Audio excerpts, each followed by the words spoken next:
शायद हम सबको फोन पर इंस्टा टिकटॉक स्क्रॉल करने से कोई मसला नहीं होता। इनफैक्ट हम सब स्क्रीन के सामने 2 से 3 घंटे बगैर इंटरेस्ट लूज किए बैठ सकते हैं। लेकिन अगर आधा घंटा पढ़ाई करनी हो या एक्सरसाइज करनी हो या फिर कोई साइड बिजनेस, तो ये बहुत टफ लगेगा ना, और ये ज़्यादा अट्रैक्टिव भी नहीं लगता।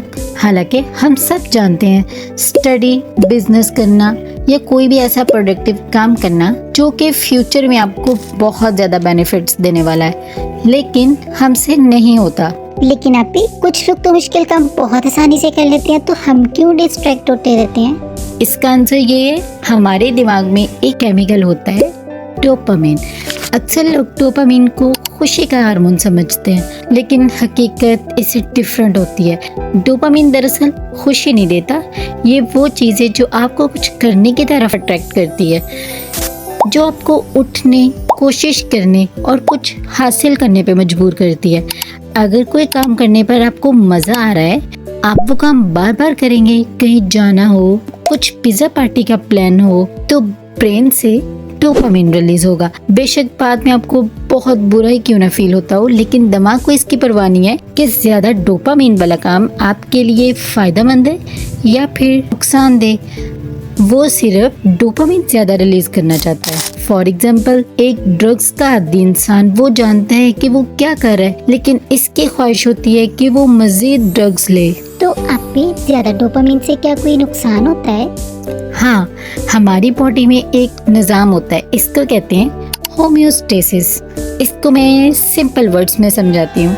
ये हमारी बॉडी को हर हाल में नॉर्मल रखता है। जब बाहर सर्दी होती है, बॉडी का टेम्परेचर बहुत कम हो जाता है और हम कांपते हैं ताकि हीट पैदा हो और जिस्म गर्म हो जाए। लेकिन जब बाहर गर्मी होती है ना, तो बॉडी का टेम्परेचर भी ज़्यादा हो जाता है और हम पसीना बहाते हैं ताकि ज़्यादा हीट बाहर रिलीज हो। लेकिन अब भी इसका डोपामिन से क्या लेना देना? हाँ, यही बात समझाने वाली हूँ।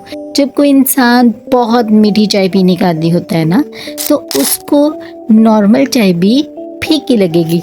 ऐसे ही डोपामिन के साथ भी ये होता है। जब हमारा दिमाग डोपामिन की बहुत ज़्यादा मिकदार का आदी हो जाता है, वही लेवल इसके लिए नॉर्मल बन जाता है। ऐसे हमें डोपामिन टॉलरेंस पैदा हो जाती है और ये एक बहुत बड़ा मसला बन सकता है। जो चीज़ें हमें डोपामिन नहीं देंगी, वो चीज़ें हमें इंटरेस्टिंग भी नहीं लगेगी। हमारे लिए पढ़ाई, एक्सरसाइज बहुत ज़्यादा बोरिंग और कम मज़े की लगती हैं। इसीलिए लोग रील्स स्क्रॉल करते रहते हैं, क्योंकि इससे बहुत मिकदार में डोपामिन रिलीज होता है। यही वजह है, जब डाइट करनी हो या चीनी छोड़नी हो, तो हमें नॉर्मल चाय पीना बहुत मुश्किल लगता है। जब डोपामिन टॉलरेंस बढ़ जाती है, तो कम डोपामिन रिलीज करने वाले काम भी हमें मज़े के नहीं लगते।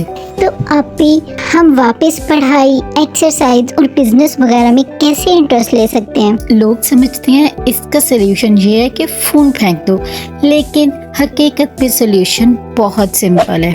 हमें अपने दिमाग को ट्रेनिंग देनी होगी। रोज छोटे छोटे टास्क सेट करना। आप 1 घंटा पढ़ने के बारे में ना सोचें। शुरू में सिर्फ और सिर्फ अपने लिए निकाल लें 10 मिनट्स, क्योंकि हमारे माइंड को बड़े टास्क करने में बहुत डर लगता है। उसको छोटे छोटे टास्क सेट करके दें।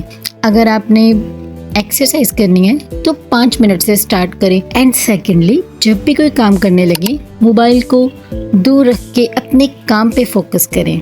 और एक और चीज़ भी आप कर सकते हो, अपनी छोटी छोटी विनिंग्स नोट करें, क्योंकि जब हम खुद को तरक्की करते हुए देखते हैं ना, तो दिमाग आहिस्ता आहिस्ता मुश्किल कामों को भी खुशी से करना शुरू कर देता है।